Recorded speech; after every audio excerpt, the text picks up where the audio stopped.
Mist rises off these waters as it has for centuries. Hot springs bubble into a lead-lined pool. Against this ancient backdrop, an unusual gathering is taking place. Although most of these people have never met, together they will take a journey into history. When the public bath was one of the most important buildings in the Roman Empire.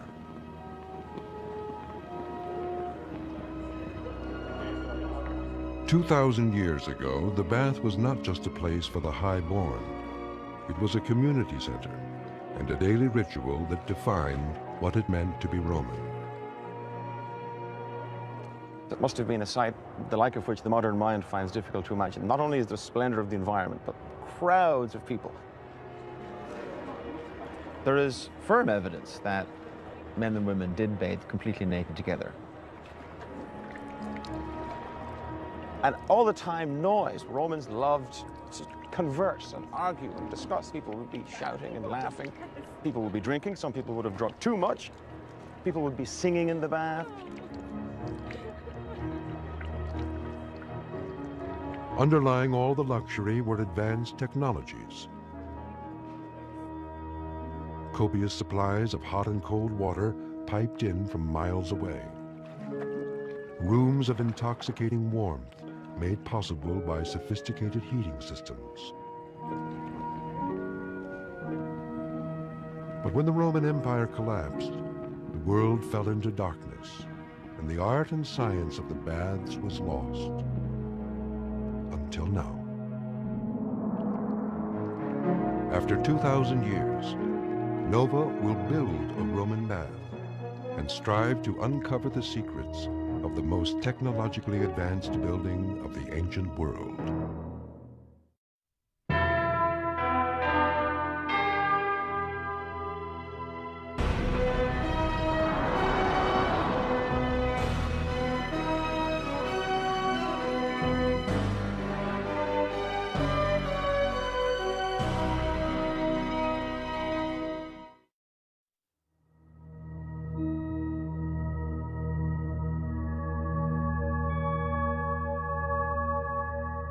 The Roman bath was once a technological marvel. Today, it's a technological mystery. A mystery that this group of engineers, archaeologists, and historians are hoping to solve as they journey into the mind of the ancient builders. But I don't think the Romans would habitually have built something that didn't work. They might have made mistakes occasionally. I think Fikret Yegul is an architect and expert on ancient baths. After a lifetime of study, he is designing his first Roman bath, with help from Teoman Yelchinkaya, an engineer who will build it. I think we can solve it simply by... But the Romans left no blueprints, no technical specifications. yes. All they have to go on are the ruins that remain after 2,000 years. Crumbling evidence of heating systems that reveal little of how they worked. Remnants of pipe that suggest complex plumbing. Even the pools where the Romans bathed have fallen into ruin. This is really an imitation of a type of Roman bath that I have seen and worked again and again and again. That's interesting, this is a because I haven't. well-known type. Among his colleagues here, Fikret's design is problematic. Most of them think it won't work. I think we're getting rather a long way away from the Romans here. Who were these Roman builders? Emanating from the city of Rome, their empire spanned more than 3,000 miles, from Syria to Scotland, and reigned supreme for 1,000 years. Few civilizations before or since have built with such intensity. Spectacular feats of engineering and magnificent monuments. Building was ingrained in the Roman character. Unlike the Greeks, who were probably more interested in the pristine beauty of things, Romans were more functional people. They were proud to bring water to their cities. They were proud to open comfortable and safe highways to travel on and bridges to cross valleys and riverbeds. But the real genius of the Roman engineers was exploiting what they learned from other cultures. As they spread across the Mediterranean, coming into contact and actually conquering one land after another, they would absorb a lot of the ideas and develop some of the technologies that had been started in other lands. With ideas, money, and slave labor appropriated from conquered nations, the emperors of Rome built increasingly complex structures. Among them, the baths. The Romans built so many of them, the baths became an experimental laboratory to test out new concepts. The baths occupy a special position in the course of Roman engineering and architecture. It's a building type extremely advanced in its vaulting techniques, water supply, and heating techniques. And some of the earliest experiments in Roman concrete technology. In modern-day Turkey lies an ancient Roman city called Sardis. It's here, in the shadow of the bath at Sardis, that Nova will try to uncover the secrets that have been lost for centuries. Building a Roman bath begins the same way it did 2,000 years ago, with a good piece of land. Fikret Yegul has arrived with Teoman Yachinkaya, an engineer with an interesting sideline. I think this site may be the ideal place for the placement of the bath. For 30 years, Teoman has also been a member of the Sardis excavation team.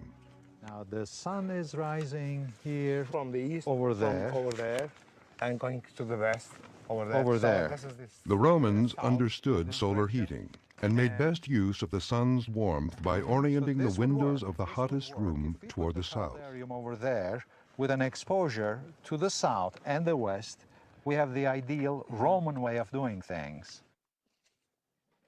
The next step is to mark the footprint of the building in the ground. Okay. This bath will be small, like the private baths attached to the homes of very rich Romans. The sheep are about to lose their favorite grazing area to an experiment in history. It will take all day just to mark and prepare the foundation. In the meantime, Gerrit Fagan has also arrived in Turkey. An expert in Roman culture, he is here to experience a Turkish hammam, a direct descendant of the Roman bath. This is a hot room, it's over 100 degrees in here, and I have to perspire in here. What I do is I lie down on this slab and for about 10 minutes and relax and sweat. In the Roman bath, the system was quite different.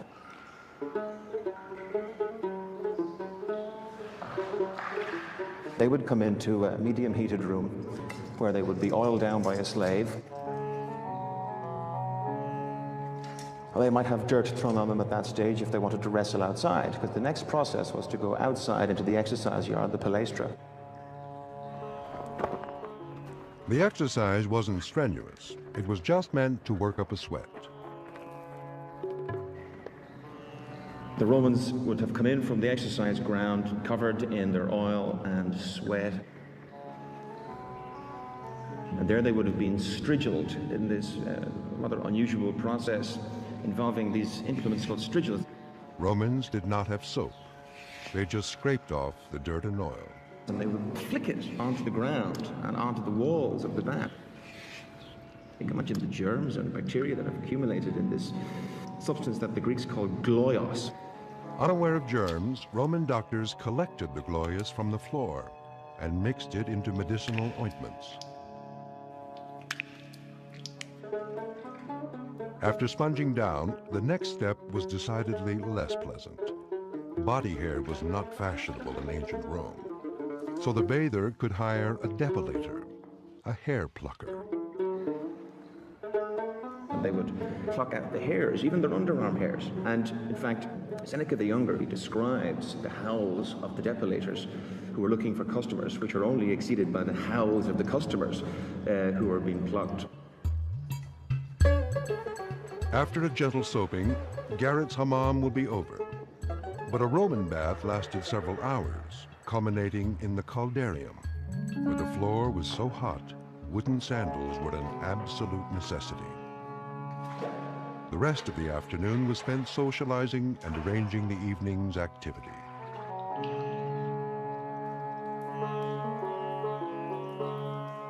Garrett also hopes to experience a Roman bath,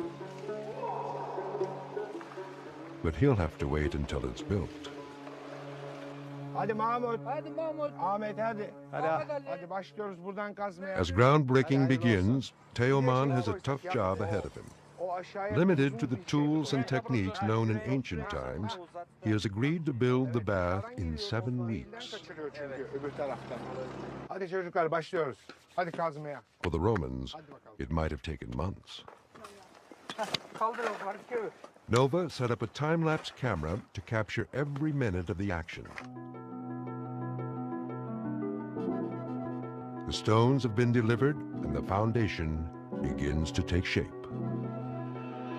There will be 3 rooms, the bare necessity for a proper Roman bath. The frigidarium, or cold room, will have a round, cold pool in the apse. The tepidarium, or warm room, is where the bathers will change their clothes and have a massage. And in the caldarium, or hot room, there is a heated pool toward the back. From cold to warm to hot, it's all a product of the heating system. Below the hot pool, a fireplace or furnace will heat the floor, 3 walls of the caldarium, and 1 wall of the tepidarium. Whether the heating system will work or not remains to be seen. But first things first, the walls must go up. 2 weeks of work is collapsed into 20 seconds.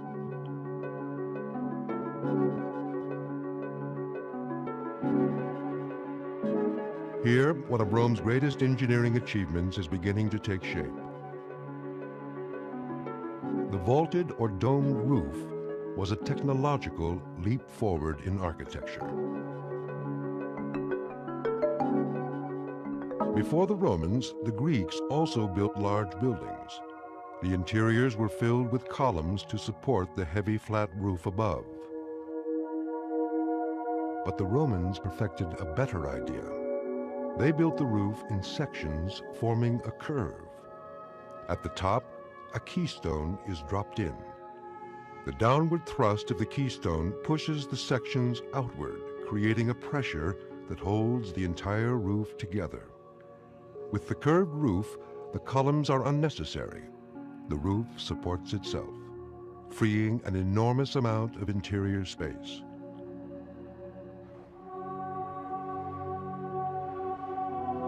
By the 2nd century AD, the Romans had engineered the ultimate dome, the Pantheon, a temple to all the gods. For 1,500 years, it stood as the largest open interior space in the world. This remarkable building owes its existence to the thousands of baths built before it. With each one, the Romans perfected the art and science of the dome. The great dome of the Pantheon had already been experimented by domes reaching half that size, which is still respectable, in bath buildings that were built a good 60, 70 years before the Pantheon. They were really the forerunners in Roman building technology and veritable laboratories of working with vaulting. Our vaulted roof is made of brick. The wood forms maintain the dome shape and hold the bricks in place until the roof is finished. A thin piece of wood ensures the correct distance and angle between the bricks. It will take several days to complete the roof.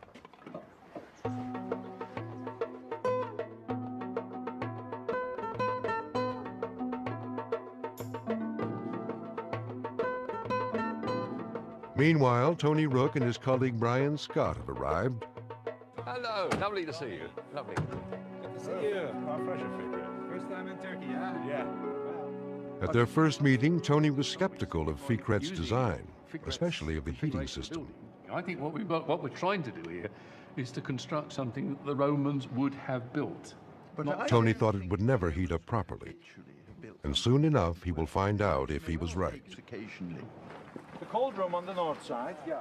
Before he studied archaeology, Tony was a building material specialist. It's much more rubbly because we use flint. That's right. I know what you're talking about. Yeah. And one material in particular, now going on the vaulted roof, is considered by many to be Rome's greatest contribution to engineering. Cheap, durable, versatile concrete. Concrete enabled the Romans to become spectacular builders. Without it, the Colosseum would not exist, nor would the Pantheon. Concrete has great advantage of being cast. In other words, you can make it any shape you like. It has the great advantage of being strong, so you can make shapes which bridge large spaces, and therefore you can make things like great big public baths. The recipe for concrete was written down by the Roman architect Vitruvius in the 1st century BC. The main ingredient comes from one of the most common materials in the world, limestone. If you take ordinary limestone, which is a pretty heavy sort of stuff, and heat it to red hot, and leave it long enough at red hot, when it's finished, you get stuff which is like this, which is very, very light. It's a very, very light material, and that's called quicklime. Quicklime is chemically very different from limestone. All the carbon dioxide has been burned off. Then, when water is added, something strange starts to happen. Here it's starting to do something. It starts crackling. All the hissing is just steam coming out of it. Each individual bit is swelling and turning into a new material because it is very, very hot now. But you wouldn't be able to put your hand close to it now. And it's slowly turning itself into one of the finest powders you can make, which is called hydrated lime or just lime. As more water is added, the powder turns into a putty, adhesive enough to bond the coarse materials that make up concrete. Look, it's actually boiling in front of me here now. I'm blowing up nice bubbles of steam. Added to the lime, sand, and an aggregate of rock. To make the concrete waterproof, the Romans also mixed in crushed tile. They preferred volcanic ash, but it wasn't available in most places. You finish up with a beautiful pink concrete, absolutely characteristically Roman. You find it in hypercaust, you find it in bars, places where it's going to be underwater, where you want a waterproof material. Almost 4 weeks. More than half the time has passed, and Teoman is anxious to move on. With the exterior work mostly done, it is time to tackle the hardest part, the heating system inside. The roof forms over the frigidarium will stay up a little while longer. But the heating system goes in the tepidarium and coldarium, so there the scaffolding must come down.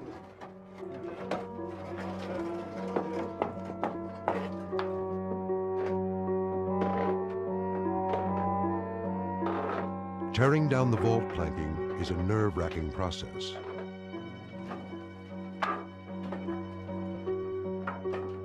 If the roof wasn't built right, it might not hold together.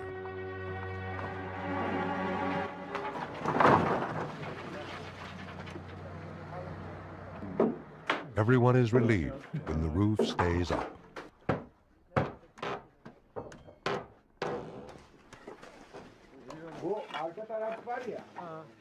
The heart of the heating system is the fireplace, or furnace as they call it. Fikret is putting on the final touches. Laying out stones there. Oh, Max. Hello. Welcome. Good to see you here. Hi. Look, this is Max Fordham and his colleague Tristan Cooch are heating engineers. like under here. Max has designed some of the most complex climate control systems in the world, including Britain's Tate Gallery and the Savoy Theatre. Yeah, And it's flat. our Yes. heating canal. Yes. And, These ruins from Bath, England, show that the heating system was a tour de force of Roman engineering. They even had a name for it, hypocaust, which means fire underneath. A Roman writer credited the invention of the hypocaust to an entrepreneur named Sergius Orata and his love for oysters. Orata wanted to cultivate and sell oysters, but he needed a constant supply of warm water to breed them. So he mounted oyster pans on pillars and lit a fire underneath. The hot air circulated beneath the oyster beds, heating the water inside. The best temperature for breeding was achieved by adjusting the size of the fire. It's a good story, but most historians don't buy it. we have a number of examples, archaeologically backed examples, that show us that the hypocaust systems, or quasi-hypocaust systems, things that look like hypocaust, were being used even during a generation or two before Orata's time. There's nothing in the record about how well Orata's oyster business did, but there's a great deal of evidence that hypocausts eventually heated every Roman bath built. The hypocaust starts in the furnace, which connects to the caldarium, the hottest room. There is an opening on the right to the tepidarium, the warm room. Pillars called pili will raise the floor at about 3 feet. On top of the pili, large floor tiles called bipedales will be installed. A layer of concrete goes on top, and then another layer of marble. For the system to work, the hot gases are drawn from the furnace through the rooms, where they rise and spread out, heating the floor as they go. There are 4 flues, or chimneys, to draw the hot gases toward them, promoting the circulation of the heat and providing a way out for the smoke.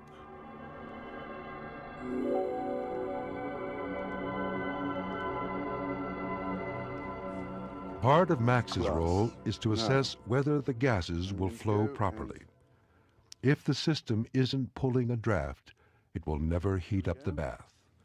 Don't breathe it. You see the wind's drifting about, and then we'll see where it's going quite nicely in, look. There we go. This is a good sign that the system might be working properly, taking air from the outside and drawing it in. But will the chimneys draw air as well? Max steps inside the caldarium to check. The flames drawing. You see now they're not going in yet. His method is decidedly low-tech, but it may well have been how the Romans tested it too. Oh dear, yes, you're right. Like anything. Good grief. And then you see even being drawn down there. Next, Max goes to the furnace to see if the heat of the fire will be drawn into the room as it should. Oh, look at that. Look at that. It's coming, it's beautiful. It's playing like anything in. Right, and that's what we need. This might look like a good sign, but the room is wide open. If the raised floor isn't designed and installed properly, the gas flow could be blocked, and the room won't heat. Come in here about as fast as that. Karşılıklı ipleri çeker çeker tak tak tak tak tak tak arıyor hocanız hepsini biter. The men start building the pili.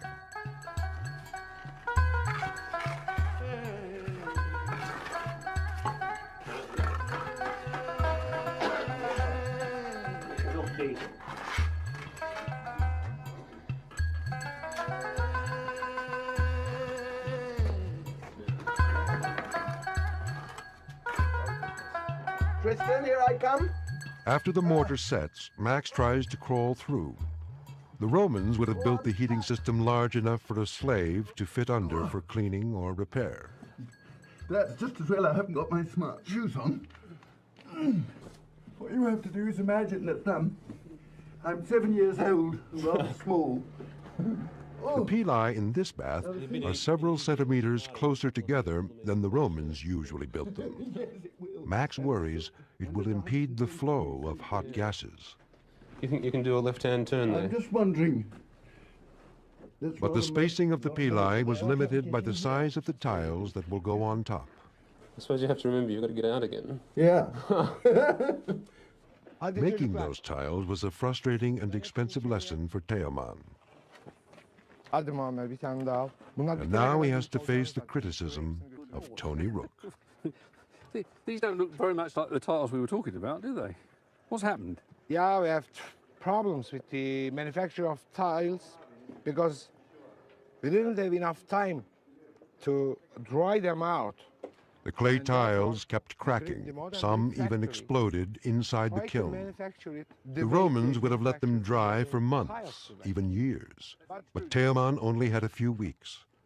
The final solution was decidedly un-Roman. At the end, we come to a solution of having a frame made of steel to support the tiles which are cracked. Instead of putting a one-piece tile like this, we are going to put the tiles in the frame, so it's going to support it. We don't have time, we have a schedule, we have to catch up with the schedule. So therefore we found this solution. I like this anyway. I mean, Therefore, we're learning a lot here. Yes. You know? I mean, we're learning the Romans knew how to do it, and we don't. The floor tiles, each in a steel frame, are carefully placed a few inches away from the wall. The reason will soon be apparent.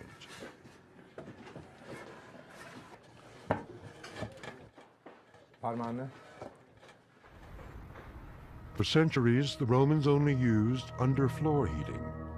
Then, around the 1st century AD, archaeological evidence revealed something new. This is Ephesus, Turkey, a nearby Roman city with several baths. And each one reveals a surprising new addition: hollow clay boxes called tubuli, lining the walls of the heated rooms. The Romans had introduced radiant wall heating, which made the system much more complex. The tubuli are placed over the hole between the ledge and the floor tile. When stacked on top of each other, a vertical channel is formed for hot gases to rise. The round holes placed side by side create a horizontal path, so the gases can also circulate across the wall.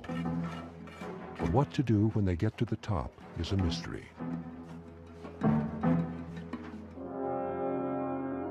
This ancient bath at Ephesus has no roof. The grand imperial baths of Caracalla in Rome have no roof. And neither does the bath at Sardis. There are so few archaeological remains that our team differed widely about how the hot gases might flow through the tubuli and vent out. We know how concrete works. We know how cross walls and barrel walls work. There's no problem there. The problem is those sort of small details of heating and how the tubuli work, how the tubuli actually pull the hot air, how the chimneys work. And to this day, we do not know just how hot was a Roman bath. We have no idea. The system they settled on works like this. Along the open edges of the floor, the hot gases rise up the vertical channels and flow horizontally through the holes. When they get to the top, they meet up with a horizontal channel connected to the chimney flue. The draft from the chimney draws the hot gases and keeps the circulation going, so that a continuous stream of heated air cycles through. Ibrahim Akyar is building the horizontal channel. First, he cuts the hole in the chimney. Then he carefully matches the openings.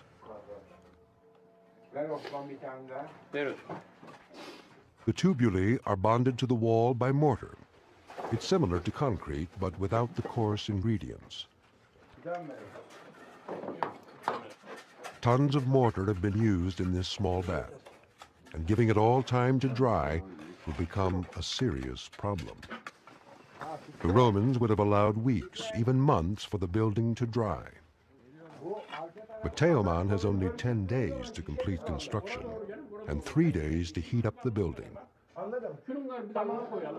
Such a tight schedule could be a recipe for disaster. If you've got a lot of moisture in a structure and you dry it fast, it shrinks.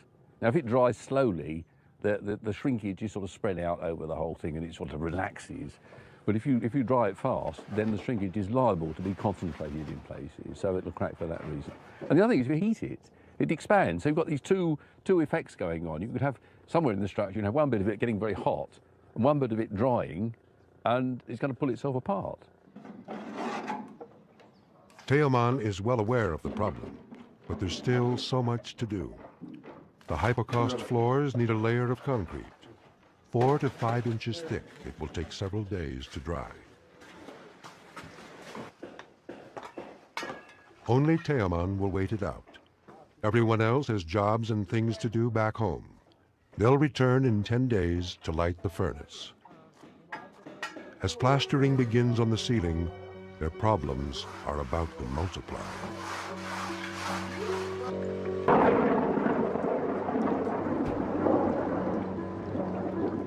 Rain not only slows down Teoman's schedule, it also soaks an already wet building.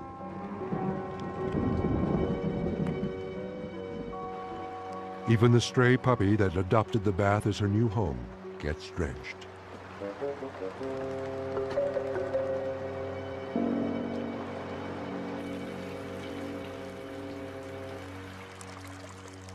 Of all the engineering achievements of the Roman Empire, one stands above all others. Without it, there would have been no baths. Without it, there would have been no Rome. The Roman aqueduct, the single greatest system for the transport of water known to the world until this century.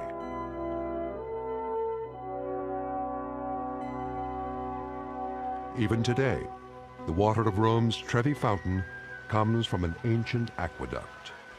The Romans would not take no for an answer. Just like they conquered other people, they would conquer nature with their engineering. In the end, for their city of 1 million people, they had 11 aqueducts, 11 channels of over 300 miles, delivering perhaps 150 to 200 gallons per person per day. An amazing amount for the ancient world. The source of Rome's water lay 50 miles outside the city, in the foothills of the Apennines, where the Anio River flows.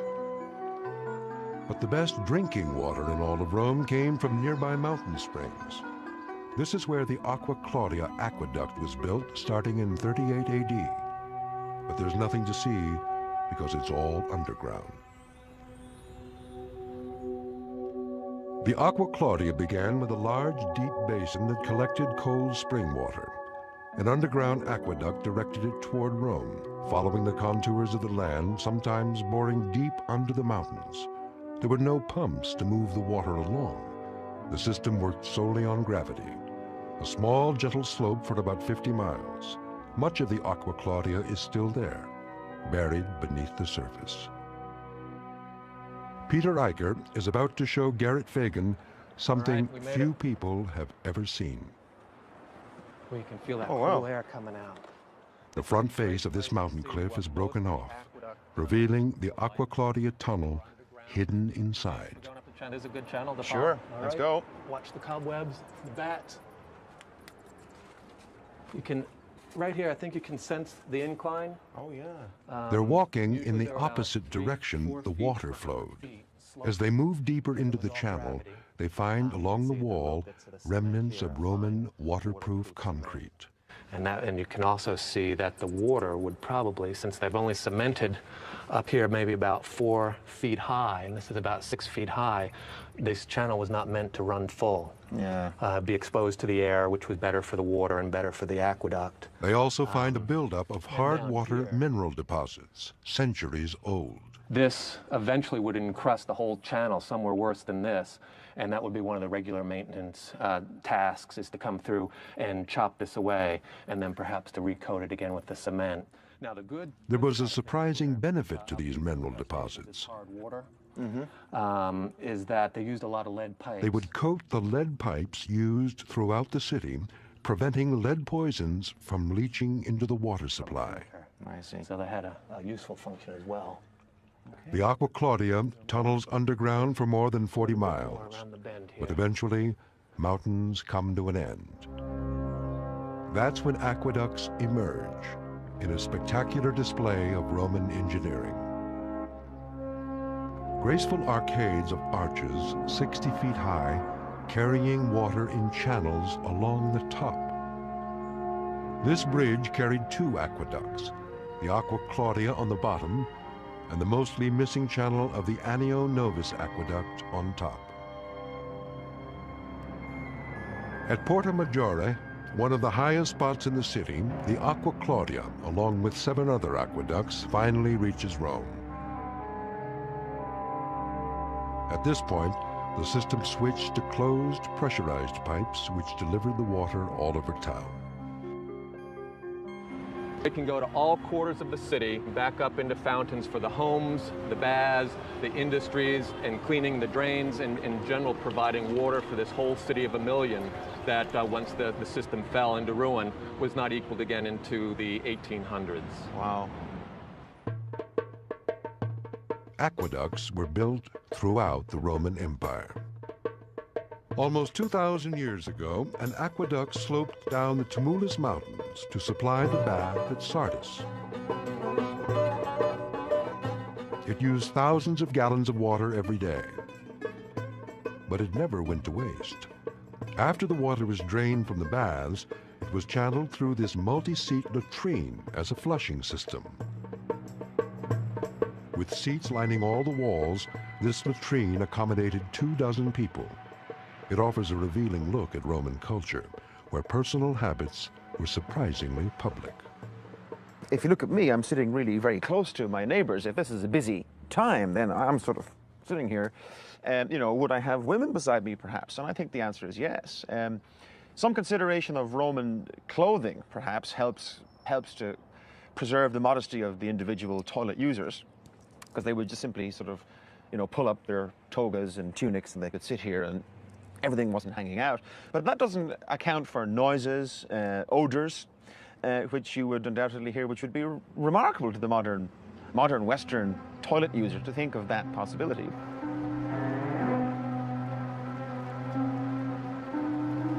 With the rain, the marbling inside the bathhouse is going very slowly. As they put mortar on one side of the frigidarium wall, the marble on the other side buckles. The mortar is so wet, it settled to the bottom and pushed the marble out. Sections of this wall will have to be redone. For Teoman, this is the last straw. Even though the sky is beginning to clear, he's worried the building won't dry or heat up properly. He needs some advice. But without Max or Tony at hand, Teoman drives down to the village for help.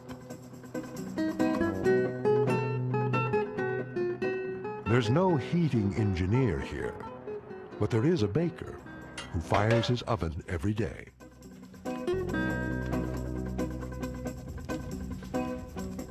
He agrees to come up to the site. In the meantime, the wood fuel that Teoman ordered has arrived, at least a week's worth of it.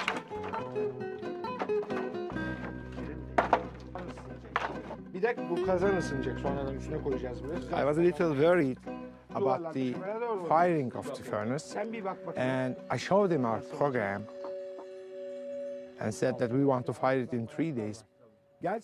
But he objected. He said, we will have cracks, you know, if we fire it in 3 days. But if we let it lay it over 8 days instead of 3 days, then there will be a slower, less heat, slow heat, but a permanent heat. The whole team was looking forward to lighting the fire. But Teoman has made a risky decision: to light it early in the hopes of drying the building. It's a tense time. Will the furnace draw properly? Will the chimneys vent?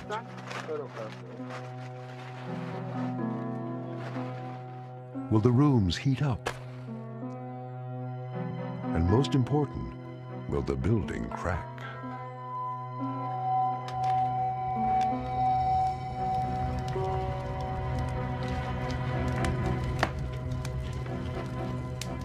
After a half hour, things aren't looking so good. Most of the heat is heading the wrong direction, out of the furnace. The baker will push the fire deep under the caldarium, closer to the chimneys. And a couple of hours later, it's a sight to behold. Not only is smoke pouring out of the chimney, but inside it's even seeping out of the unfinished parts of the doorway between the seams of the tubuli. You see, the smoke is coming between the seams of the tubuli. I mean, that shows that it's functioning. You see, it's warm. It's warm and it's going to give, even the plaster is warming up slowly. It will be all right. It will be hot. 4 more nights and the others will arrive to see it.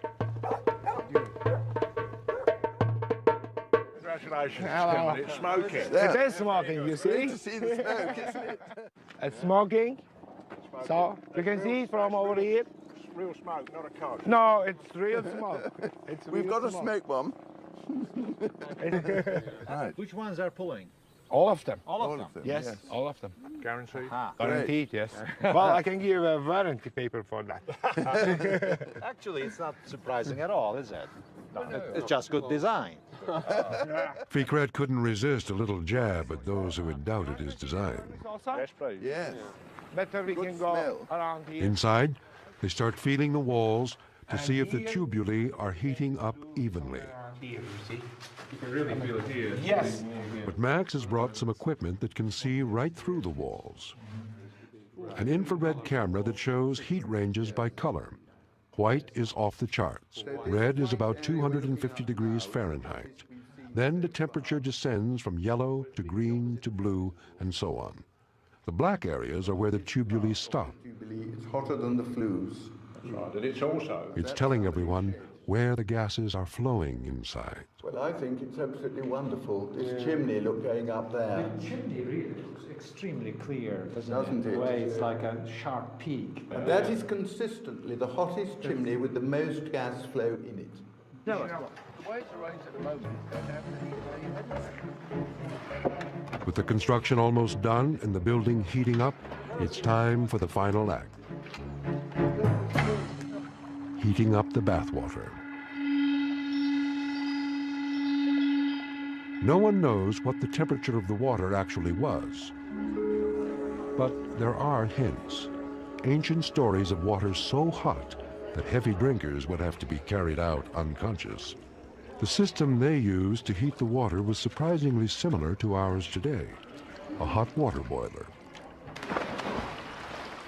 Modeled after a boiler found in the ruins of a Roman bath in Algeria, this one will be installed in the morning. A simple task that will stir up some simmering tensions. We think the hot water should come out of that one. Is that the hot water? As the day begins, Tony and Brian suggest a change in the plumbing connections to the boiler. Place the hot water with the cold to that one. All that hot water stays in it. You won't get that out. Yes. If you take it out of that one, you'll get the extra. Yes, but that will be sufficient for our purpose, I guess. We don't think it will. Well, why don't you think it will? Well, not because be? we've calculated the The volume tank of is this. designed to have the hot water come out of one of these side connections. Yes. So But Tony and Brian believe that if it came out the top, the boiler would be more efficient. assume it's at 100 degrees. If we are going They might to be right. heat But it this is up perhaps more one times, criticism too many. it will be The 3.5 atmosphere times if we becomes had this. charged. Why should we take the risk? You know? Don't you see the advantage that if we're right, then it will work, and we're not losing anything? Yeah. This part might have been quite sufficient too. I don't think it will. No. Well, I I mean, mean, how can you And be the so trouble is, sure? we also calculated it's going to take a whole day to heat this up. No, we're just. That's absolutely okay. Well, we've gone through this thing before. And do you know about the heating system? You said you had the same reservations and the dire predictions, and Yes, it's working like a charm. It isn't working yet because What we do you haven't yet mean got it's it not working. charming? We Shut haven't got up. the boiler on it yet. We haven't got it to 50 centigrade yet. We haven't got the boiler on it yet. Who says we have to get to 50 centigrade? Ah, Do you you know can't go in. Roman baths heated to 50 centigrade? Where do you take that number? Out of your hat? No, I take that number out of the American Society of Heating and Refrigeration and Air Conditioning Engineers. And how does that relate? Oh, because that is quite well researched. Well, Max, that's the point. engineer, That's not wants the to point. test the heating You know, system Turkish to its baths, engineering they are the limit. closest, Fikret, the historian, wants only to heat it to the limit of a Turkish bath. Never. It becomes a clash of professional Wait a disciplines. minute. But it You've doesn't been- matter you- what the temperature is. Turkish baths are all around and functioning today.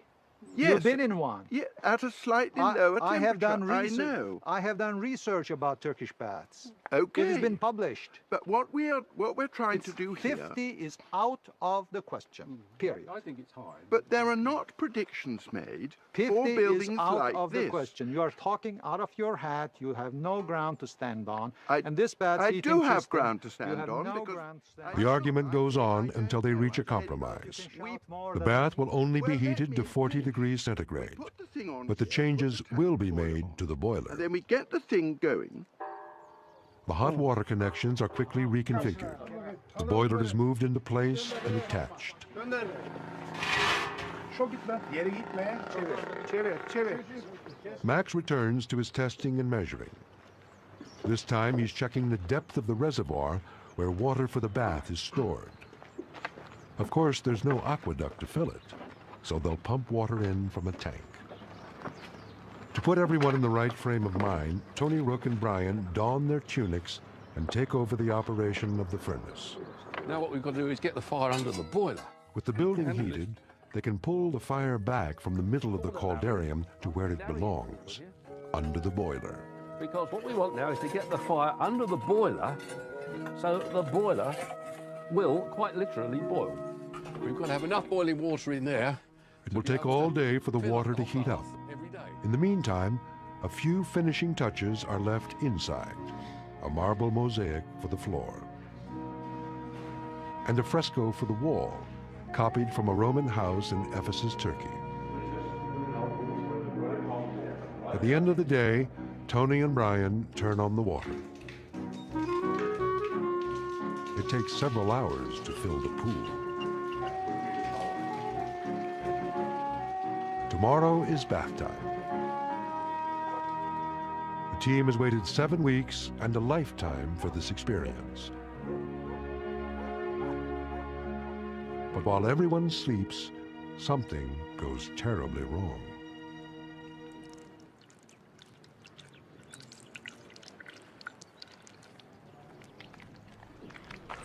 We got problems. So what have we got here, Chairman?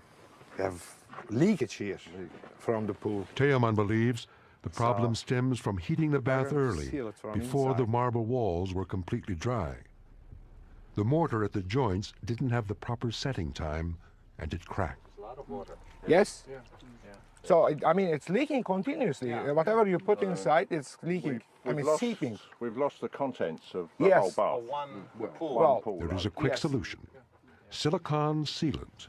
It's not Roman, but time has run out, and everyone is anxious to take their bath. Wasn't today the day of the great hot bath? yeah, And well, I sell as though I need it. Didn't I? you will probably have a bath, but if you don't have it, I'll take you to a Turkish bath. Ah, that'll do.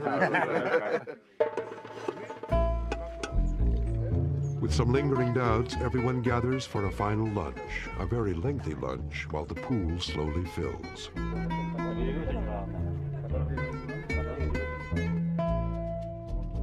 Few people have waited so long to take a bath.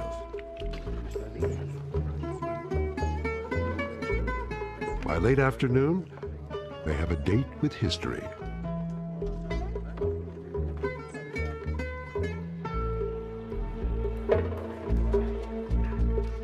Real Romans would be bathing naked, but real Romans wouldn't be bathing on national television.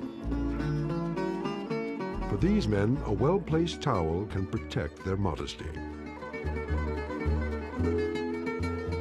The water is about 100 degrees Fahrenheit. The room is even hotter. To step into a bathhouse was to step into the arms of pleasure, to experience the relaxing effects of the warm water and the warm air, to socialize with your friends and neighbors. Altogether, a joyful experience.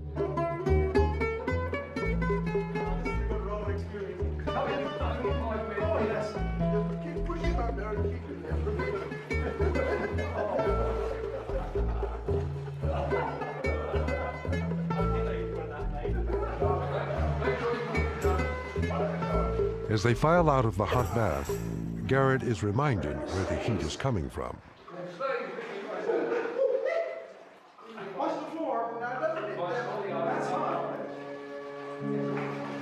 Like good Romans, they head for the cold room.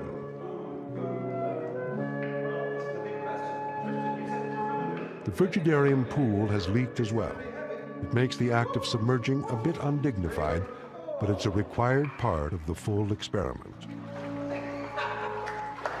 This is the only scientific experience that I know in the world which has recreated a model Roman bath truthfully, using ancient materials and ancient methods as much as we could. And I would dearly love this monument to be preserved and to be known in the scientific and humanistic world. Today, the little bath still stands in an olive grove in Sark, Turkey. Teoman still lives and works nearby. It will be safe in his hands. We'll come and check what's going on with here, and it might turn out to be a place for academic people and the tourists to visit. So there will be something nice coming out of it at the end, it looks like.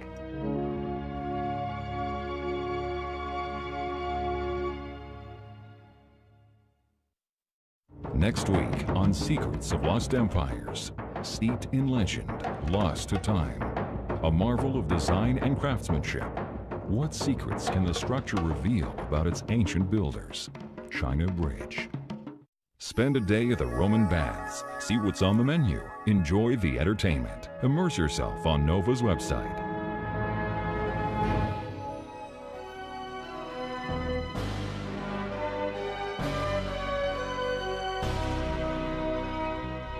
To order the Secrets of Lost Empires 5-video set with a free family activity book, please call WGBH Boston Video at 1-800-255-9424. The family activity book is also available separately for shipping and handling only. They tell an intriguing story. I believe that I'm a black Jew. But can cutting-edge genetics trace the limba to the lost tribes of Israel? Next on Nova.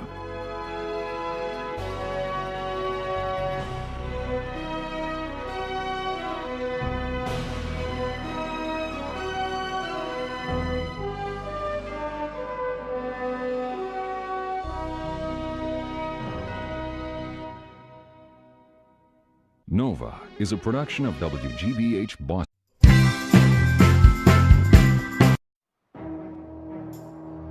Mist rises off these waters as it has for centuries. Hot springs bubble into a lead-lined pool. Against this ancient backdrop, an unusual gathering is taking place. Although most of these people have never met, together they will take a journey into history. When the public bath was one of the most important buildings in the Roman Empire.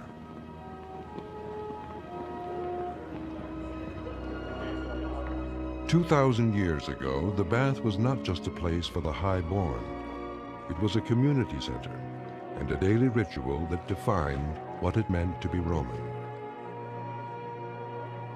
It must have been a sight the like of which the modern mind finds difficult to imagine. Not only is the splendor of the environment, but crowds of people.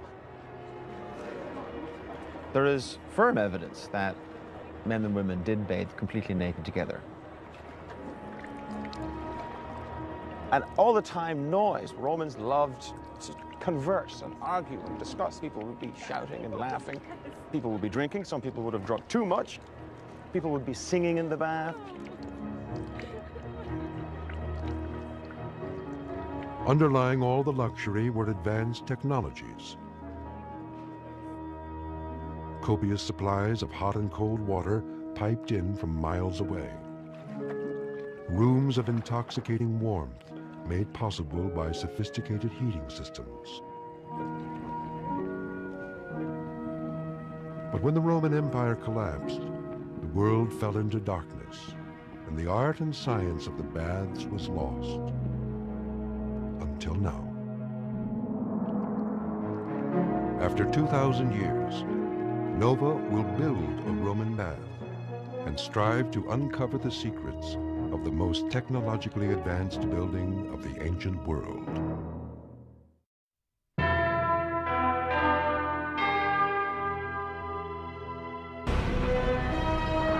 Magnificent monuments. Building was ingrained in the Roman character. Unlike the Greeks, who were probably more interested in the pristine beauty of things, Romans were more functional people. They were proud to bring water to their cities. They were proud to open comfortable and safe highways to travel on, and bridges to cross valleys and riverbeds. But the real genius of the Roman engineers was exploiting what they learned from other cultures. As they spread across the Mediterranean, coming into contact and actually conquering one land after another, they would absorb a lot of the ideas and develop some of the technologies that had been started in other lands.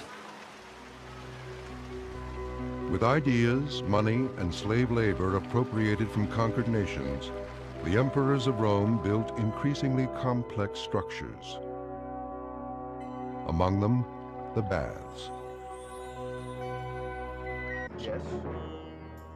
All they have to go on are the ruins that remain after 2,000 years. Crumbling evidence of heating systems that reveal little of how they worked. Remnants of pipe that suggest complex plumbing. Even the pools where the Romans bathed have fallen into ruin. This is really an imitation of a type of Roman bath that I have seen and worked again and again and again. That's interesting, this is because a I haven't. well-known type. Among his colleagues here, Ficret's design is problematic. Most of them think it won't work. I think we're getting rather a long way away from the Romans here. Who were these Roman builders? Emanating from the city of Rome, their empire spanned more than 3,000 miles, from Syria to Scotland, and reigned supreme for 1,000 years. Few civilizations before or since have built with such intensity. Spectacular feats of engineering and